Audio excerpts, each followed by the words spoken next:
What's up, guys? So I figured I'd do a little review here of my 2011 Chevy Camaro 5th gen. It is the SS 2SS, so it's got the premium leather interior. It is a 6-speed automatic. Like I say, it's the 2011 5th gen, 6.2 liter. So I figured, yeah, I will try this one on my iPad instead of my phone this time to do a little review. So we'll see how it goes. So I bought this car in October 13th of 2022. So I just kind of hit my 2-year anniversary with it. But yeah, so I got the car. The mileage was at 96,396. I just now I'm up to 117 and a half. So I put, 21,000 miles on it so far in the last 2 years. I bought it for $20,200. I did trade in the Super B towards this, and so I had a pretty good down payment going towards this car by trading that in. I did learn my lesson though on this car by buying a warranty. So I did get a 30,000 mile 3-year warranty with it. So I'll do a little walk around here of the car before I start going into kind of how my 2-year ownership has been. So again, this is a little weird trying to do this with an iPad. It's just kind of big and clunky trying to walk this thing around here.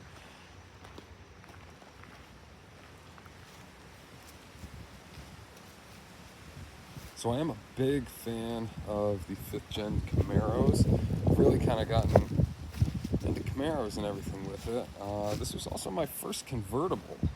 So kind of neat there, It is in Victory Red. So, about as patriotic American as you can get there.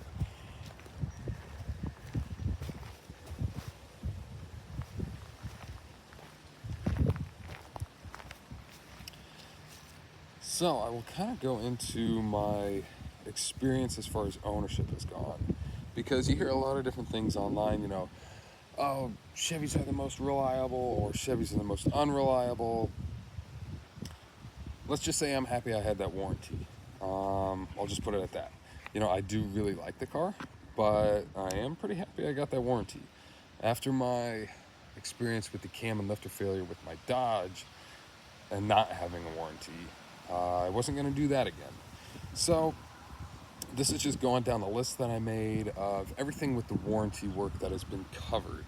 And this is just going in order. So I bought this car, like I said, and then took it to my mechanic, had him take a look at it. He said, hey, looks like you have a couple of oil leaks here and here. Why don't you wait a month or two and then go ahead and take it in? So that's exactly what I did.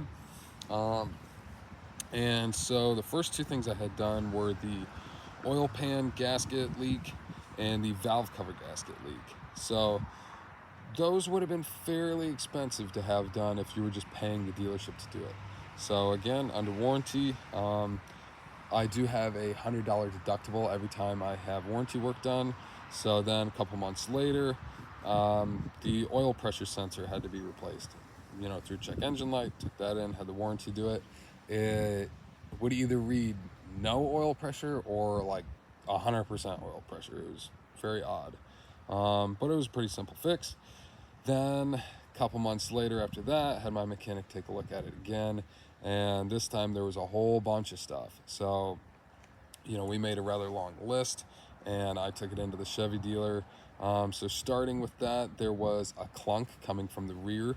So that was the left rear CV axle. They had to redo the oil pan gasket leak because it was leaking again. I had them work on the exhaust system. So they did the exhaust seal at the manifold. I do have exhaust work done to this already, so that's like that I did, but I'll get into that here in a little bit. They did the crankshaft oil seal, the rear main seal housing, the flex plate bolts, the trans cooler lines, and they did a 4-wheel alignment. So, that's a long list, So 3 separate times of going to the dealership to have warranty work done on this. So that would have been, I guess, $300 out of my pocket, just in deductibles.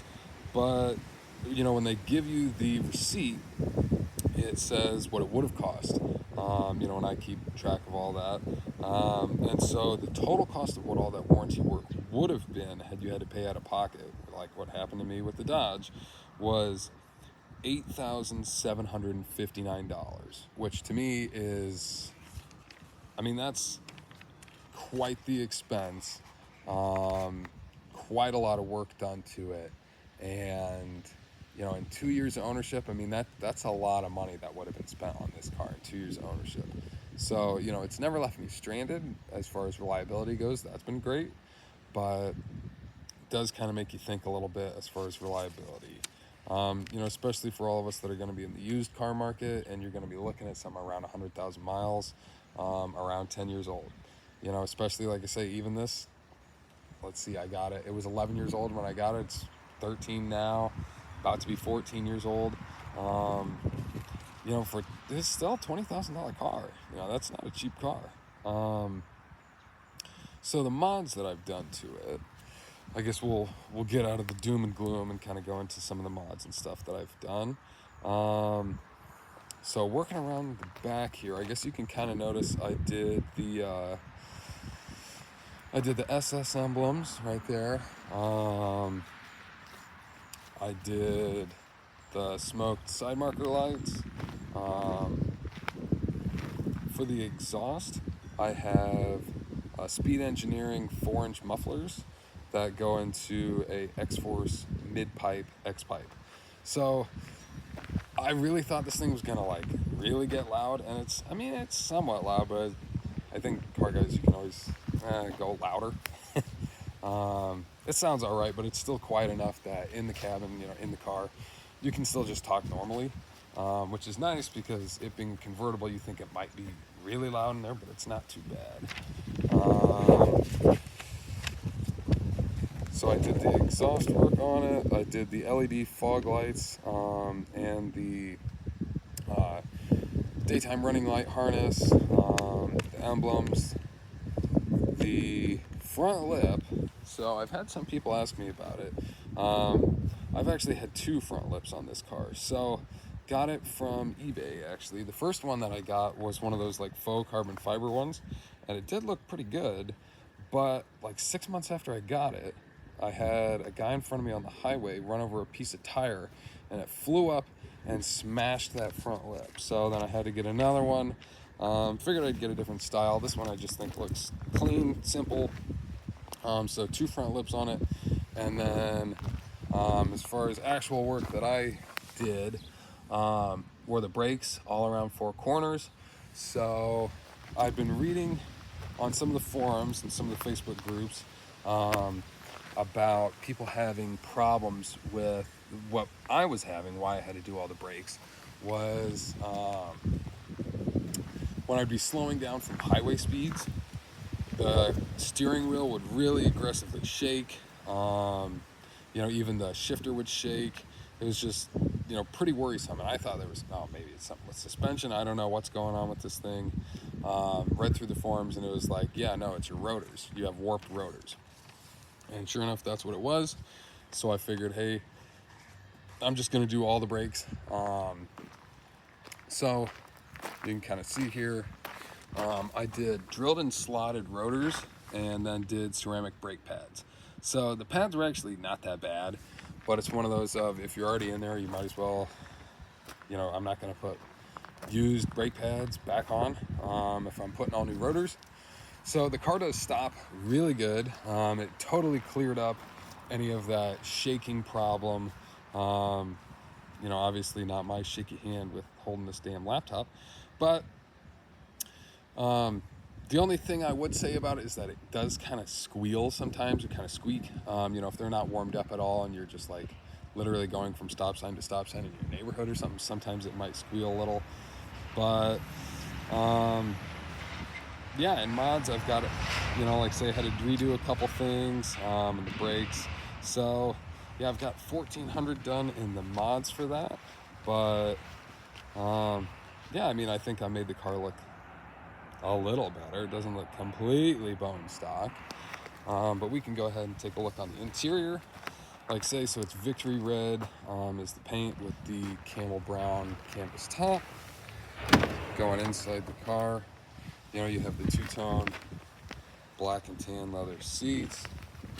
The SS stitching on the seats there. They've held up pretty good.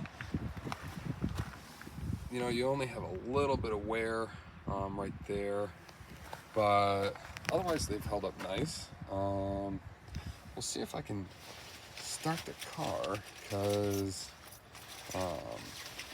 this iPad is so zoomed in, it might be the only difficult part of it. Yeah, that's going to be really zoomed in. But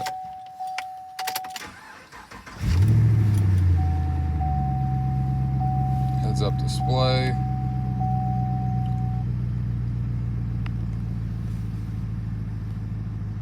$117,440. Give it a little rev.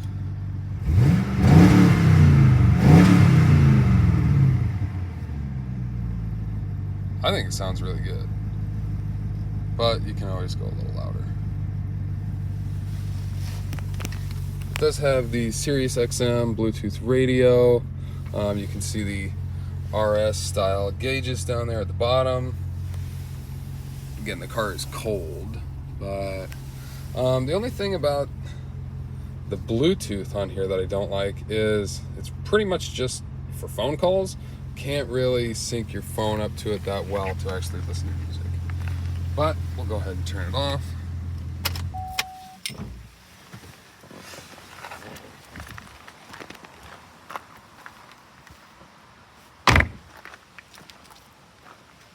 So yeah, this is my kind of 2-year review. It seems like I only make car reviews whenever I'm thinking about getting a different car, which is kind of on the table right now. So yeah, that is my review of the 2011 Chevy Camaro SS convertible. Thanks.